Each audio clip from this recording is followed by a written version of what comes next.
The government of the Republic of Trinidad and Tobago, following the COVID-19 pandemic, established and appointed a Roadmap to Recovery Committee, which was mandated to, among other things, plot a path to a brighter future following the economic impacts posed by COVID-19. The committee presented 2 reports which set out a direction for the economy and the nation based on all sectors of our society, particularly as we were now expected to operate within the context of a new normal and unprecedented circumstances.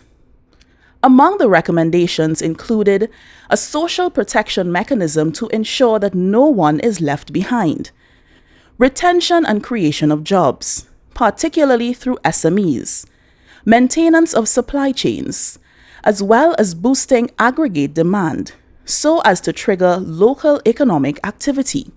Digitalization of several government services is now critical and serves as a key factor to functioning in the new normal.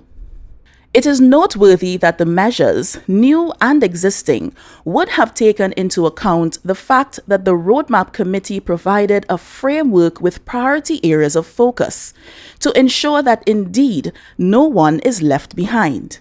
These focal areas cover strategies such as the provision of funding to vulnerable persons, re-engineering of the delivery services to families, working with CSOs and building their capacity with the aim of greater reach and fostering enabling environments for the most vulnerable to transition to a point of self-sustainability. Developing and implementing policies to address affordability and equity of digital access to every segment of the population. Expanding support of vulnerable persons and implementing programs which will propel them to self-sufficiency.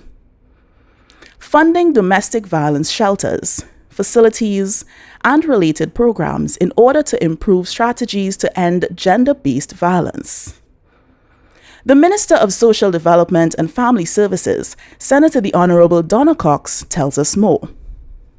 The Ministry of Social Development and Family Services, as the lead social sector agency responsible for establishing and strengthening the social protection system, has identified and fully subscribes to the 7 pillars outlined by the committee. The ministry's role, therefore, has been expanded to help mitigate the negative effects and socio-economic impacts on poor and vulnerable residents and citizens of Trinidad and Tobago.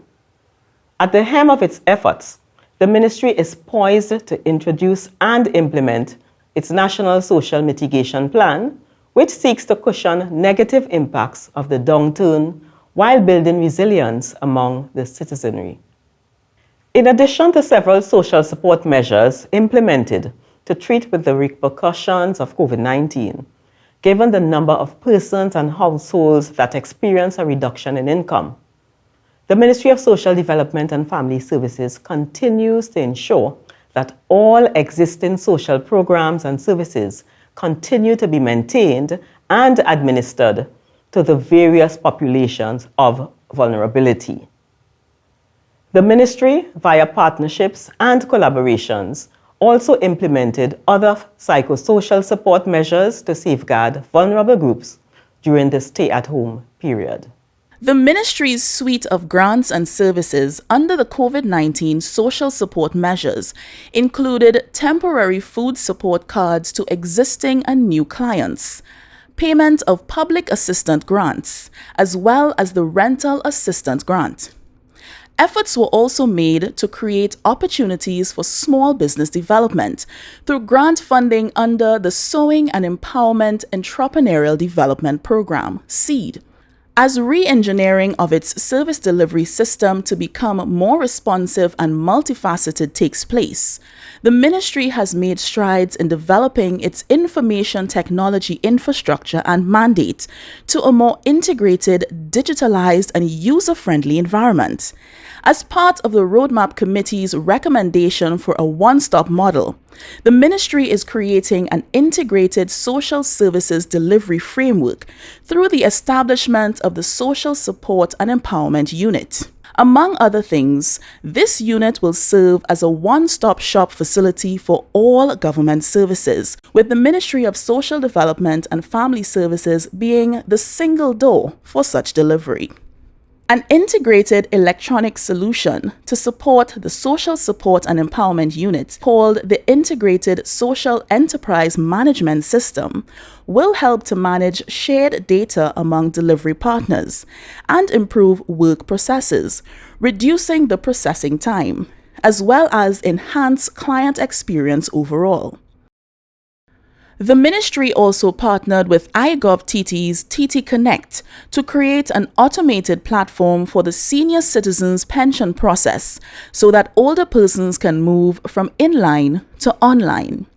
These initiatives speak directly to the Roadmap Committee's recommendation to re-engineer the delivery of social services.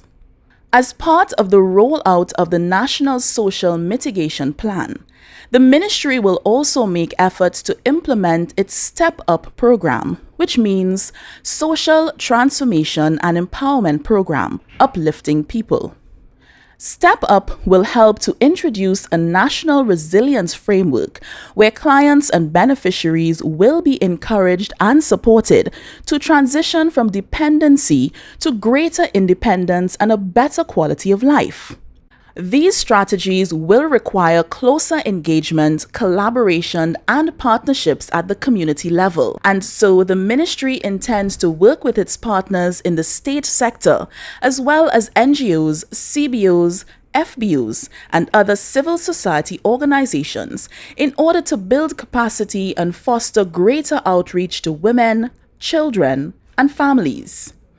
In addition to this, several other similar measures are being undertaken to support victims of domestic violence and street dwellers. It is noteworthy that for a number of years, the ministry has provided monthly subventions and one-off grants to assist key NGOs within the social sector in servicing the socially displaced, persons with disabilities, families, and our youth. The ministry is also in the process of acquiring transitional homes, emergency housing, and social displacement centers to support the accommodation needs of vulnerable persons. Given the country's experience with COVID-19, there were several lessons learned, which have propelled an immediate response from the ministry to relook and restructure its delivery system. In so doing, the ministry is also cognizant that it must also continue to deliver on the mandate given by the Roadmap to Recovery Committee. And as a dynamic, high-performance organization, the Ministry of Social Development and Family Services has commenced the implementation of a national campaign to improve the value system in our society, encouraging behaviors related to respect, equity, responsiveness, and integrity.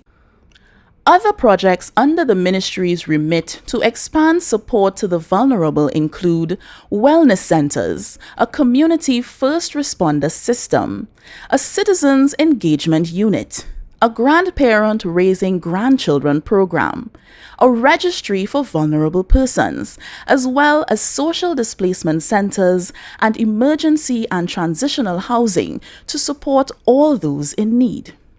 We at the Ministry of Social Development and Family Services remain committed to providing the necessary support to the people of Trinidad and Tobago as we seek to strengthen the safety net for the most vulnerable and take our country forward through a path to full recovery.